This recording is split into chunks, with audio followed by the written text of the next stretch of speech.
Do y'all ever just come across a verse in the Quran that completely terrifies you? Because I got quite a few of those, and the one that I came across most recently, which I'll be sharing with you guys, really sent chills down my body and forced me to take a moment to just reflect. So the verse is from Surah Al-Anbiya, which is chapter 21, and the verse is the very first verse, so verse 1, in which Allah subhanahu wa ta'ala says, "The time of people's judgment has drawn near, yet they are heedlessly turning away." And the explanation of the verse is the time where people will be held accountable for their actions on the day of judgment has come close. However, people are still turning away from the afterlife because they are distracted with this world, this dunya, and whatever comes with it. And to be very honest, when looking at the state of the ummah and when looking at the state of the world today, this verse is scary.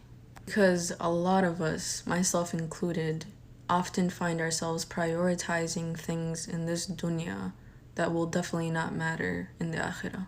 And obviously, only Allah subhanahu wa ta'ala knows when we will pass away, and He is the only one that knows when the Day of Judgment will take place.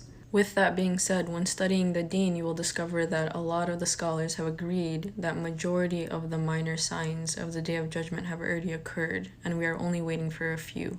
And once the major signs start to happen, it's game over. And on top of that, the amount of corruption that we are witnessing in the world. And you also have things like climate change with all the flooding and the droughts and the wildfires that have been happening. It's like snowing in places where it's never snowed before, and heat levels have gotten higher than they've ever been before. And it's only getting worse.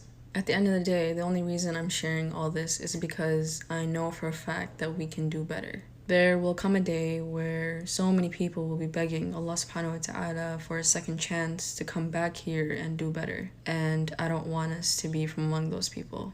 I have said this probably 1,000,000 times now, and I will say it 1,000,000 more. But as long as you are alive, it is not too late. I don't care what you've done. I don't care how badly you think you messed up. Allah subhanahu wa ta'ala is the most merciful and the most forgiving. And kind of cliche, but you are coming across this message for a reason. And may Allah subhanahu wa ta'ala forgive all of us and make us from among the people of Jannah. Ameen.